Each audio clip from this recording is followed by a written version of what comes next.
Diba? Sabi ko si God, nako.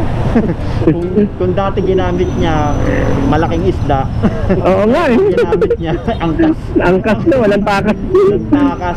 Hindi ko natakpan yung tenga ko niyo, no? Hindi mo kayang takpan kasi naka-helmet. Oo nga eh. Tapos nasa loob yung mismong intercom. Kaya nga eh. No choice ka kung hindi makikinig ka. Oo. Hindi ka madalas nag-aangkas. Ako pa yung nakasakay mo. Kaya nga eh. Ang dami na nag-aangkas. Ang dami nga nandun sa harapan ko eh. Kasi ako napag-utusan lang ako.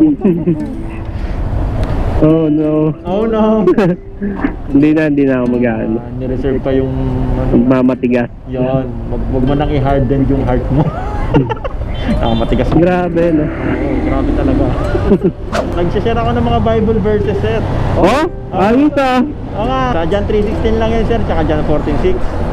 Sabi sa John 3:16, for God so loved the world that He gave His only begotten Son, or one and only Son, which is Jesus Christ, that whoever believes in Him shall not perish but have eternal life. Maninigay ko lang ng konti yun. Pag-ibig ng Diyos para sa lahat yan. Wala siyang pinipili. Wala rin siyang condition bago niya tayo ibigin. For example, kailangan ba magsimba muna tayo? Maging mabait ba muna tayo? Maging banal ba muna tayo bago tayo ibigin ng Diyos? Walang ganun. As we are, kahit may mga red flags tayo, may mga nagagawa tayong kasalanan, mali, ibig tayo ng Diyos, tanggap niya tayo buong buo. So paano niya pinatunayan yun? Na-demonstrate niya yung love niya sa atin sa pamagitan ng kasunod ng din na verse. Yung sabi that He gave His one and only Son. Pag nagmahal ka, syempre, di ba, bibigay mo lahat hanggat kaya mo. May hugot. Hindi, so ano, pag nagmahal ka, so God, sobrang pag-ibig niya sa atin, binigay niya yung nag-iisa niyang anak para lang tayo maligtas, para tubusin tayo sa mga kasalanan natin. Kasi lahat tayo, sir, nagkasala na eh. May kilala ka ba walang kasalanan? Lahat. May kahit Kristiyano ka na, nagkakasala ka pa rin. Totoo. Ako lang eh. Yung mada sa bike lane. So yun, diba? Lahat tayo guilty. So ang kailangan natin is yung second chance na ino-offer ni God sa atin through Jesus Christ. Diba? Yung ginawa ni Jesus Christ, ipakapako sa krus, nalay yung buhay niya para sa kasalanan natin. So ano yung kailangan natin gawin? Kung ganun yung mindset natin, no, may namatay para sa kasalanan mo, ulitin mo pa ba yun? Hanggat maaari, hindi. Pero hindi ko naman sinabi na bukas mabait ka na kagad. Dahan-dahan yun. Hindi mo kaya yun. Hindi ko nga, no, nagkakasala ka na. Pero may ano na, meron ng na alam mo na mali yan. Dapat di mo na ginagawa yan. Tama. Hindi yung bigla mong hindi gagawin, imposible. Pero lang kung talagang ginawa ni God sa'yo, hindi mo nagagawa. Kasi hindi mo na talaga magagawa. Baka kinuha ka na ni Lord, kaya hindi mo na talaga magagawa. Hindi, wag ganon. Kinuha na ni Lord, talaga hindi mo na magagawa yan, di ba? Kinuha ka na so, imposible magawa mo pa yun. Dahil nga, bawasan natin, unti-unti. Hindi naman tayo agad-agad. Hindi tayo perfect, nagkakamali rin tayo, tao lang tayo. Naintindihan din naman ni God yun. On progress tayo. So pag in-accept natin yung kapatawaran na yun, parang sa trabaho, sir, pag in-accept mo na accountant ka na kaagad, unang araw mo pa lang. Pero hindi mo pa alam yung gagawin mo. Nga pa, unti-unti in ka na, doon ka na magiging effective, doon ka na malalaman yung dapat mong gawin sa hindi mo dapat gawin. Ganon din kay Jesus Christ. Pag in-accept natin si Jesus Christ, Kristiyano na tayo, nasa atin na si Jesus Christ. Ngayon, yung kung paano tayo maitatama or magiging Christ-like is on progress yun. Hindi yung bigla-bigla pag-accept mo kay Jesus Christ kinabukasan. Ako, nag-accept naman na ako, matagal na eh. Pero di na, nag-church ako, tapos umalis na naman ako para... Okay lang, ganun talaga. Ganun talaga. Parang aalis, babalik ka, aalis na lang. May ganun pangyayari talaga. Ganun talaga. Kaya nga eh. Tao lang tayo. Pero ang importante naman, alam natin kung saan tayo babalik, di ba? Alam natin kung saan tayo babangon, kung nadama man tayo. Doon tayo babangon sa church. Doon tayo nadapa eh, sa hindi pag-church. Hindi mag-church tayo, balik tayo sa church. Oo nga. Ganun lang. As long as may paniniwala na tayo, may faith tayo. So yun yung kailangan natin gawin. Sabi doon that whoever believes Sabihin, kahit sino ulit, kahit mga tumiwalag sa church, kagaya mo, biglang ganun nila. Whoever di ba? Whoever. Kahit sino. Balik kay God kasi mahal naman, tatanggapin niya tayo ng buo ulit. Mahal niya tayo, hindi magbabago yun. Alam, ano lang tayo, natitempt lang tayo lagi ni Satan na huwag na tayong bumalik doon, na wala namang katuturan, parang gano'n. Pero si God lagi nandiyan lang yan. Hinihintay tayo na bumalik, balik lang tayo. So, yun yung kailangan natin. Whoever believes in Him shall not perish but have eternal life. Sino man nagsumpalataya or maniwala, hindi mapapahamak, or yung kapahamakan kasi na yun, mas kilala natin sa tawag na impyerno yun. Impyerno yun, yung kapahamakan. Then yung eternal life, well, of course, heaven yun. Buhay na walang hanggan sa piling ng Diyos Ama yun. So ano pa yung mga isa pa? Siyempre, malayo ka pa eh. isa pang verse tayo. So kung naniniwala tayo kay Jesus Christ, maniniwala rin tayo sa mga ginawa niya na nasa Bible, mga miracles niya. Nagpalakad siya ng lumpo, nagbigay siya ng sight sa mga blinds. Tara English. Bumuhay ng patay. Yun, bumuhay ng patay, nag-resurrect yan. Grabe. Yun yung mga dapat din natin paniwala. Kasi sabi, di ba, whoever believes, na lahat lang gagawin ng tao na paniniwalaan mo, maniniwala ka din siyempre sa mga ginawa. Tsaka sa mga sinabi. Ano ba yung mga sinabi niya? Isa na rito yung I am the way, the truth, and the life. Oh, di ba? Alam mo? No one comes to the Father except through me. Yung I am the way, yun yung way to heaven. Kasi siya lang naman talaga yung nagligtas sa atin, walang iba. Then second, I am the truth. Wala din naman ibang katotohanan. Yung mga teachings niya sa Bible, siya lang din naman yun. Lahat na sinabi niya, totoo. And number 3, I am the life. Paano to? Dalawa buhay mo? Hindi. Hindi. Ano yun? Pag namatay ka, isa pa. Walang ganun. Kasi di ba minsan buhay nga tayo, pero pakiramdam natin, patay tayo, sir. Dahil sa kasalanan. Para tayong empty. Parang may something's missing. Parang may hindi mapunan-punan sa puso natin kung ano man yun. Si Jesus Christ. Walang kakontentohan. Yes, walang kakontentohan. Si Jesus Christ kasi yun. Ito yung mga isa sa mga example na buhay na kaya niyang ibigay sa atin. Buhay na may peace of mind, buhay na may contentment, tsaka buhay na may rest. Una, peace of mind. Pag may peace of mind ka, yung depression mo tsaka yung anxiety, medyo mababawasan yan. Amen. 2, hindi lang mababawasan, kaya niya pang pawalain. Depende yan eh, kung anong trip niya, kung anong gusto ni God sa'yo. Gano'n rin kalaki yung faith mo. Yes. Hindi niya maano mo. Daanan ko lang ng konti yung depression tsaka yung anxiety. Yung depression, yun yung mga nakaraan mo na wala ka naman na magagawa, nakaraan na yun. Kaya wag na natin masyadong pakaisipin sa present time natin kasi nanakawin yung oras natin kakaisip doon. Kakaisip mo na po, nade-depress ka. Instead na magiging productive ka sa oras mo sa ngayon, lalong hindi ka na, wala na nangyari sa'yo, na-stuck ka na dun sa nakaraan. Parang ganon. Ang pinaka-the best na lang gawin siguro sa mga bad experience, paano bang tawag doon? Not good experience na lang, wag na lang bad. Not good experience. Pauso, not good. Not good experience. Not good, Hindi, yung mga hindi inaasahang masalimuot na nakaraan. Grabe, masalimuot. Masalimuot. Hindi, mga nakaraan natin na hindi natin hindi ka nais-nais na nakaraan. Gawin na lang natin experience yun. Diba? Sa susunod, alam na natin, ganun pala yung mangyayari. So sa susunod, hindi na natin ulitin. Parang ganun na lang. Huwag na natin makaisipin na sana pala, ginawa ko na lang ganito.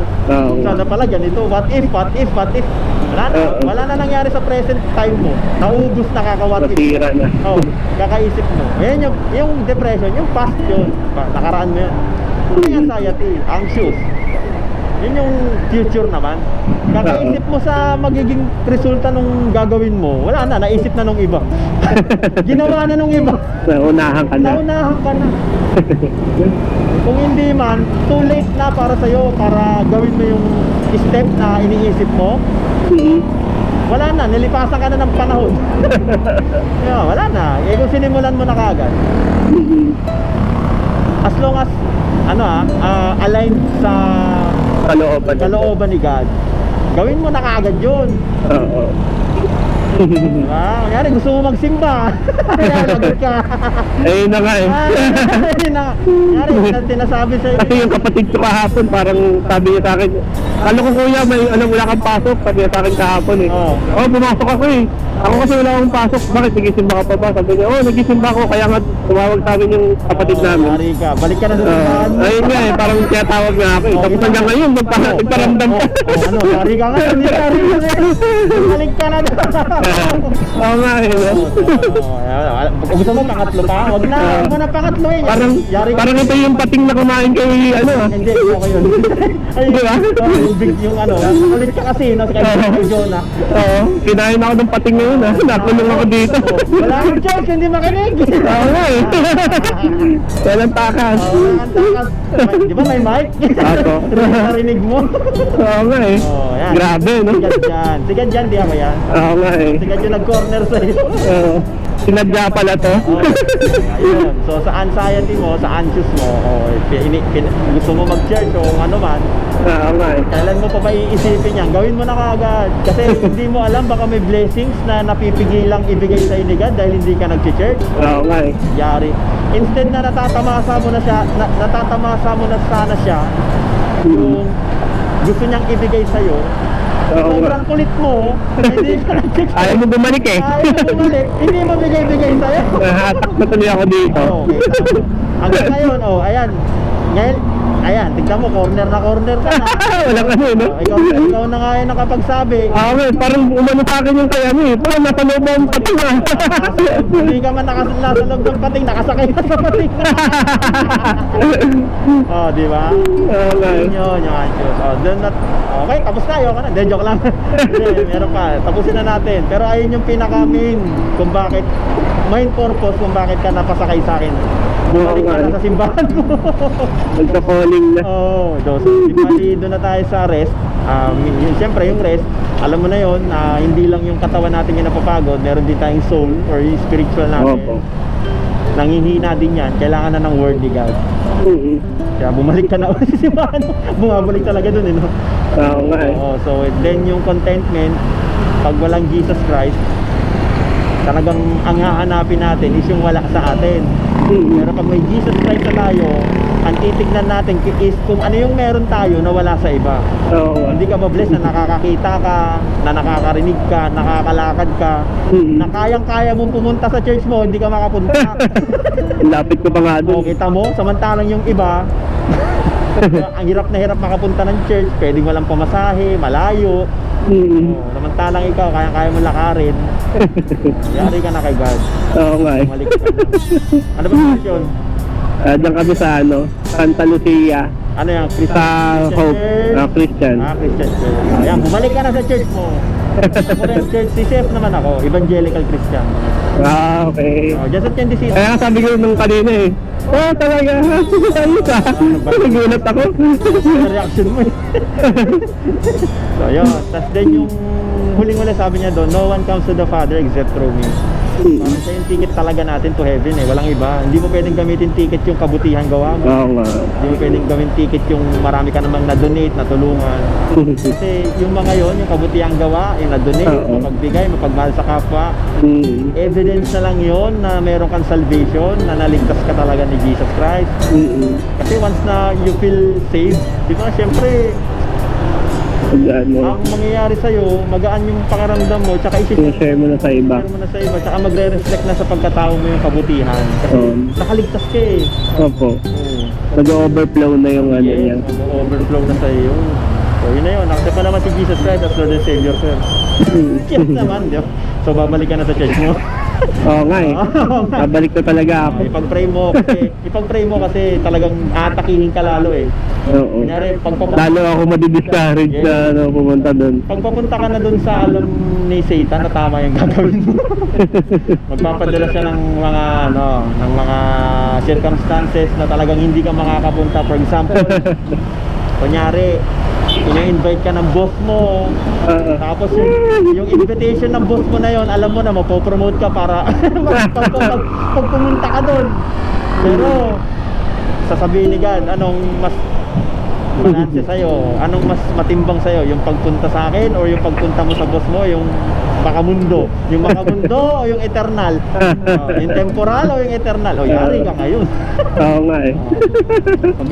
Yari ka. Yari o. Basta binigyan lang kita ng clue kung paano ka atakihin nung nitanin. Kasi si Satan talaga gagawin niya lahat para hindi tayo mapunta sa tama. Totoo yan. Kahit ako, maghapon ako hindi nakapag-share, alam mo ba yun? kaya ngayon, punong-puno ako ng energy. Totoo. Para naka-receive lang lahat yun sa akin ah. Nagtataka ako kanina pa. Lord, ba't hindi ko magawa mag-share? Hindi ka naman tinatamad, parang Hindi ako tinatamad eh. Parang ang bigat lang sa loob ko mag-share. Pero yung energy ko, inaano ko lang, nire-reserve ko. Oo. Yung pala yun. Grabe. Diba? Kasi ang ganda ng testimony mo na hindi ka pala nag-check. Pinadala. Ang tagal ko na, 1 taon na yata. 1 taon na ako hindi Kita mo, bumalik ka na ron. Ang matindi, ako pa yung kusang pumunta doon saka naghanap ng group. Sumali pa ako sa group na old group. Tapos nagtagal pa ako doon hanggang sa puta naman ako umalis din. Ako pa yung nagsabi sa sarili ko na hindi na ako alis dito. Ano yun, atake ni Satan yan. Pero at least alam mo lang kung saan ka babangon. Kagaya nga na sinabi ko kanina. Sinabihan ka na ng kapatid mo kahapon. Tapos agad-agad nag-follow up si Lord. Oo nga, ang bilis eh. For today's video. Sabi niya talaga sa akin kahapon, hindi, actually hindi rin siya daw nag-search. Pero sabi niya nag-search pa rin siya. Tapos sinabihan niya ako kahapon. Sabi ko, talaga, nag-search ka pa rin. Sabi ko, kaya nga nag-search natin si isang kapatid namin. Kasi daw, yayain dapat kayo mag-search. Sakto may pasok pala ako. Diba? Sabi si God, nako. Kung dati ginamit niya malaking isda. Oo nga eh. Ginamit niya angkas. Angkas na, walang takas. Walang takas. Talagang hindi ka man dinala sa mismong lugar. Talagang nasermonan ka ng mata. Oo nga eh. Hindi ko natakpan yung pega ko niyo, no? Hindi mo kayang takpan kasi naka-helmet. Oo nga eh. Tapos nasa loob yung mismong intercom. Kaya nga eh. No choice ka kung hindi makikinig ka. Oo. Hindi, ayun na nga. At least, pinaalalahanan ka ni God in a nice way. Na hindi kumain ng oras mo. Diba? Kumain ba ng oras ko yun? Magbabiyahe ka lang din naman. Kanina nagangkas ka. Hindi. Pero nung kailan ka huli nagangkas? UV ako nun eh. Ngayon lang. Ngayon lang ulit? Kailan ka huli nagangkas nga? Last week. Last week pala, isang beses. Okay, tamo last week. Hindi ka, first time ko yun. Hindi ka madalas nag-aangkas. Ako pa yung nakasakay mo. Kaya nga eh. Ang dami na nag-aangkas. Ang dami nga nandun sa harapan ko eh. Diba? Ang mga joyride pala yun. Ayun pang isa. Akala mo angkas yung mga nakatambay doon. Out of nowhere, bigla na lang ako pinadala sa inila. Kaya nga, sabi ko ba't kaya ang layo ng pinanggalingan nito? Ang layo ko nga, nandun pa ako sa White Plains. Sabi ko ba't kaya gano'n ang layo? Kaya sabi ko, huwag naman sana mag-cancel to si sir. Ako naman, mag-cancel o hindi, okay lang Lord. Nagmamadali pa man din ako. Okay, tamo. At least, di ba? Ganun mo makikita kung talagang may Diyos o wala. Ito, sa tingin mo, may Diyos, wala. May Diyos? Oo nga, meron talaga. Meron talaga.